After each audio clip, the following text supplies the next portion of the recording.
It was not betrayal that almost destroyed my marriage. It was something far quieter and far more dangerous. The kitchen smelled of cold rain and burnt coffee as the flickering light buzzed above me, the tile freezing my bare feet while my wedding ring felt heavier with every breath. And when my spouse said they did not know if they could do this anymore, the silence that followed pressed into my ears harder than sound, shrinking the room, drying my mouth, making the crack on the wall look like a wound that refused to heal. And as cars hissed past outside and life kept moving, a memory surfaced of laughter, sticky floors, and a friend who once listened without judgment. And when I spoke that name, the air shifted, eyes turned, recognition sparked, and moments later the rain-soaked street led us to the river bench where damp wood, metallic air, and rushing water surrounded us as truth spilled out raw and sharp, our friend steady and calm, each word cutting deeper. My heart pounding, my spouse trembling, the river roaring behind us like a warning, the night closing in, and I realized something was about to break open in a way neither of us could escape. The river sound grew heavier as the night air cooled my skin, and I felt the damp bench seep through my clothes while my heartbeat matched the uneven rush of water, and our friend spoke again with a calm that felt almost unsettling, pointing out small moments we both avoided, glances that lingered too long on phones, dinners eaten in silence, laughter replaced by polite nods, and each word felt like stepping on broken glass because I recognized every detail. The smell of wet leaves mixing with metal and oil from the riverbanks as a distant train horn echoed, making my chest tighten, and I remembered mornings when sunlight once spilled across our bed, warm and forgiving, now replaced by alarm clocks and separate routines. And as my spouse stared at the dark water, I noticed the slight tremor in their jaw, the way their shoulders curved inward as if carrying a weight unseen, and that sight unsettled me more than anger ever could, because it revealed fear, and fear was something we both shared. The fear of being known too well and still misunderstood. And our friend leaned forward, elbows on knees, voice steady, describing friendship as the quiet bridge between love and loss, the place where people met without expectation. And I felt those words press against memories of late-night conversations we once had, sitting on the floor eating leftovers, laughing at nothing, talking about dreams without plans, and the contrast made my stomach twist while the river continued, its relentless movement, reflecting broken streetlights like shattered promises, and a cold breeze carried the smell of rain-soaked concrete, making me shiver as realization crept deeper, that we had stopped being friends long before we noticed the damage. And my spouse finally spoke, voice low, uneven, admitting exhaustion, admitting loneliness. Even when I was near, and hearing that felt like a slow fracture spreading through my chest, because I realized presence alone meant nothing without connection, and our friend did not rush to soothe or correct, only nodded, eyes sharp with understanding, allowing silence to settle again. But this time the silence felt different, heavy but alive, full of words waiting to surface. And I became acutely aware of every sensation, the rough grain of the bench beneath my fingers, the distant hum of traffic, the faint ache in my neck from tension held too long, and memories continued to rise uninvited. Vacations where smiles faded once photos were taken, conversations cut short by distractions, nights when I chose comfort over curiosity, and each recollection felt like a mirror held too close, revealing flaws I avoided. And the friend spoke again, asking when we last enjoyed each other without obligation, and the question lingered like fog because no answer came easily, and I sensed my spouse glance at me, not with accusation, but with uncertainty, as if seeing a stranger wearing a familiar face, and that glance unsettled me more than any argument, because it meant the ground beneath us was unstable, and I inhaled deeply, tasting damp air and river mist, forcing myself to speak honestly, admitting fear of conflict, fear of change, fear of losing what felt safe even when it hurt, and my voice sounded strange in my own ears, stripped of defense, and as I spoke I noticed my spouse straighten slightly, as if hearing something long absent, and our friend listened closely, nodding, occasionally interjecting with gentle observations, describing how friendship required curiosity, how it thrived on listening without planning responses, and those words struck hard, because I realized how often I listened only to reply, only to protect myself, and the river roared louder as wind picked up, rustling trees behind us, branches creaking like old bones, and the surroundings felt alive, pressing in, reflecting the turbulence inside me, and my spouse confessed resentment built quietly, unnoticed, resentment over small dismissals and forgotten details, and each confession felt like a cold drop sliding down my spine. because I recognized my role in each moment described, and shame rose thick and heavy, mixing with regret, while the friend remained composed, grounding the conversation, reminding us that discomfort often signaled truth approaching. And I clutched my hands together, feeling my knuckles ache, realizing how long I had avoided this depth. And the night stretched on, time losing shape as words continued, raw and unfiltered, and I noticed fatigue settling into my muscles, yet my mind remained alert, unwilling to retreat, because something fundamental was shifting, and as the river surged and distant lights shimmered, I sensed that we were standing at a threshold, not of resolution, but of exposure, where everything hidden demanded acknowledgement, and the freeing. Dee posed another question, quieter this time, asking whether we remembered why we chose each other beyond comfort and habit, and that question landed with force, because it required looking past years of routine into vulnerability, and I searched my memory, feeling warmth and fear intertwine as early moments surfaced, shared jokes, shared silence, mutual curiosity, and as those memories surfaced, the contrast with the present deepened the ache, and my spouse exhaled sharply, as if the effort of remembering hurt. And I realized then that rebuilding friendship would require facing discomfort daily, not once, not tonight alone, and the river kept moving, indifferent yet relentless, mirroring the time we could not stop, and the night air grew colder, seeping into my bones, sharpening my awareness, and the conversation continued, spiraling deeper into truths neither of us had spoken aloud before, each admission adding weight, each pause stretching longer, and as the friend listened and guided gently, I felt both exposed and strangely grounded, standing in a moment that refused to offer comfort, only clarity, and clarity felt dangerous, because it demanded change. And as the wind carried the scent of wet earth and distant smoke, I realized that nothing after this night could remain untouched, that whatever came next would test us in ways we had avoided, and the river roared on, the night pressing close, as words continued to surface, unresolved, heavy, and alive. The night slowly loosened its grip as the river sounds softened, and I noticed the sky beginning to pale at the edges, a quiet blue replacing the darkness, and our friend finally stood, brushing damp leaves from their coat, offering no dramatic advice, only a simple reminder that friendship was a choice made daily, not a feeling that waited to return on its own. And as they walked away, footsteps fading into the early morning hush, I sat there beside my spouse, exhausted yet awake in a new way, feeling the cold seep through the bench and into my bones, grounding me in the moment, and for the first time in a long while, we looked at each other without armor, without rehearsed words, just shared vulnerability, and the silence between us felt different, not empty but open, and when my spouse reached out, fingers hesitant but real, the touch sent a steady warmth through my chest, not a rush, not a promise, but a beginning. And as the river continued its endless movement and the first birds stirred in the trees, I understood that our marriage had not been saved by one conversation or one friend, but by the decision to meet each other again, as friends first, imperfect and aware. And as dawn fully arrived, light spilling across the water and onto our joined hands, I knew the path ahead would be slow and uncertain, yet for the first time it felt honest, and that honesty felt like home. The light continued to spread slowly across the river, pale and uncertain, and even as morning arrived, nothing felt reso.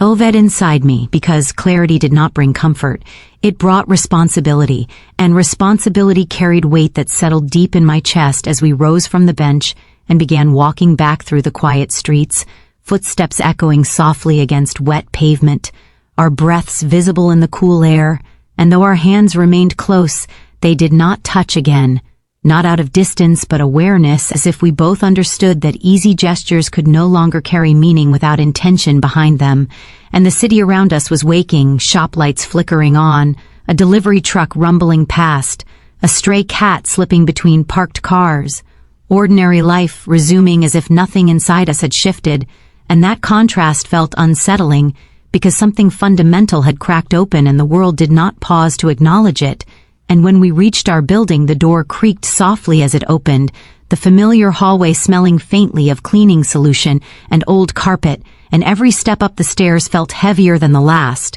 because home no longer felt like a place of rest. It felt like a mirror waiting to reflect truths we avoided, and inside the apartment the air was still, untouched since we left hours earlier, dishes stacked in the sink, a throw blanket folded neatly on the couch, signs of routine frozen in place, and I realized how often routine had replaced presence, how easily comfort disguised neglect, and we stood there for a moment unsure where to go, which room to enter, because direction itself felt symbolic. And finally we sat at opposite ends of the couch, the cushion between us like an unspoken boundary, and silence settled again, but this silence did not press down aggressively. It hovered, expectant, and I became acutely aware of small sensations: the texture of fabric under my palms, the faint ticking of the wall clock, the distant sound of traffic filtering through the window, and my thoughts raced despite the stillness, replaying the conversation by the river, each admission echoing with new meaning, and my spouse broke the quiet first, asking what changed,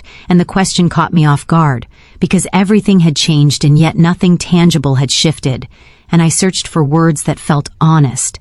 admitting that nothing had been fixed, only revealed, and that revelation frightened me more than anger ever had, because anger allowed distance while honesty demanded closeness, and they nodded slowly, eyes lowered, absorbing the weight of that truth, and we talked quietly as the morning progressed. Not arguing, not resolving, simply naming patterns we once ignored, and each acknowledgement felt like removing a layer of insulation that once protected us from discomfort, and with each layer gone, the cold of reality settled deeper, and time passed unnoticed until sunlight filled the room fully, highlighting dust in the air, imperfections in the walls, details I had stopped seeing, and it occurred to me that this was how our relations had become familiar enough to fade into the background, and that realization stung, because love deserved attention, deserved curiosity, deserved the effort we reserved for things we feared losing, and days followed that felt different in subtle ways, not because warmth returned suddenly, but because avoidance no longer felt possible. And conversations that once stayed shallow now dipped into uncomfortable territory, often leaving us drained, sometimes leaving us raw, and there were moments when it would have been easier to retreat into old habits, to fill silence with distraction, to smooth tension with routine gestures.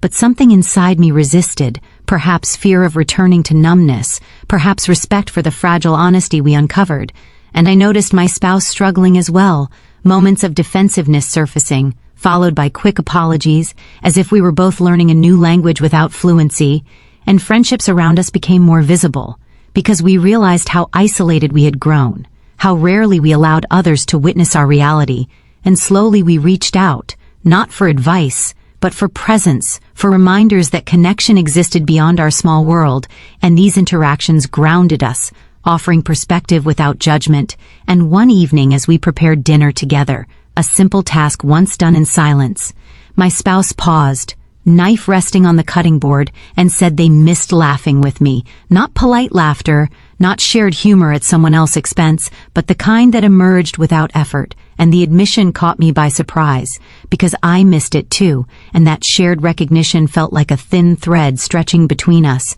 fragile yet real. And weeks passed with similar moments, not dramatic, not cinematic, but quietly significant. Moments where we chose to engage rather than withdraw, where we asked questions without preparing defenses, where we listened without planning responses. And none of it felt easy, and there were setbacks, nights where exhaustion won and silence returned, mornings where resentment resurfaced, unexpectedly, and each time that happened, it felt like standing at the edge of a familiar cliff, tempted to fall back into old patterns, but memory of the river, the sound of water relentless and indifferent, reminded me that time would move forward regardless of our choices, and avoidance only delayed consequences. And one afternoon, while sorting through old photos, I came across images from years ago, smiles wide and unguarded, arms wrapped loosely, eyes bright with curiosity, and I felt a pang of grief, not for what was lost, but for what had been neglected. And I showed the photos to my spouse, expecting discomfort, but instead they smiled softly, a sadness in their eyes that mirrored my own. And we talked about those early days, not with nostalgia alone, but with analysis, recognizing what we valued then that slowly disappeared, and that conversation felt like revisiting a map,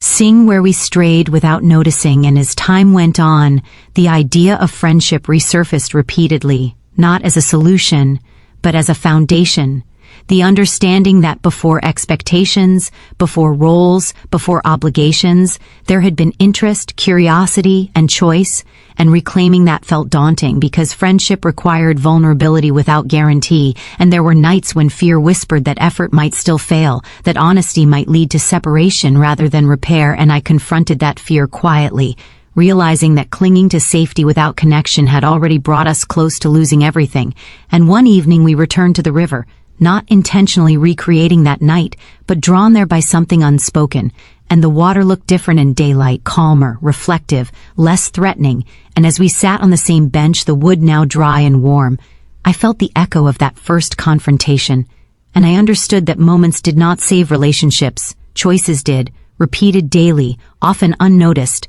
and my spouse spoke about trust, not betrayal, but trust in being seen without dismissal. And I acknowledged how often I minimized concerns unintentionally, prioritizing my comfort over engagement, and speaking that truth aloud felt like shedding armor, leaving me exposed but lighter, and seasons changed gradually, bringing cooler evenings, shorter days, and our dynamics shifted in equally subtle ways. Laughter returned in brief flashes, followed by awkward pauses. Affection resurfaced cautiously, measured not by intensity but by intention, and we learned to name discomfort rather than bury it, even when doing so felt clumsy. And one night after a particularly difficult conversation, my spouse admitted fear that rebuilding might reveal incompatibilities we could not overcome, and that fear resonated deeply, because rebuilding required honesty without outcome guarantees, and I responded not with reassurance but with presence, acknowledging the uncertainty without attempting to soften it, and that moment felt significant because it marked a departure from my instinct to fix rather than understand. And as months passed, the narrative of almost losing our marriage transformed into something quieter, less dramatic, more complex, a story of two people confronting the slow erosion caused by neglect rather than crisis. And I realized how rarely stories focused on this kind of danger, the absence of malice, the absence of betrayal, the quiet drift that occurred when attention faded, and that awareness changed how I approached not only my marriage, but friendships, family, even my relationship with myself. And one evening as we sat together, comfortable in shared silence rather than trapped by it, I reflected on how shock had initiated this journey, how discomfort forced honesty, and how friendship became the bridge we once ignored, and I knew that the future remained uncertain, filled with potential missteps and difficult choices, but I also knew that awareness had replaced numbness, and that alone altered everything. And as the city lights flickered on outside, casting familiar shadows across the room, I understood that what we were building was not a return to what once was, but something new, shaped by clarity rather than assumption, and that realization stayed with me, steady and grounding, as time continued its quiet, relentless movement forward.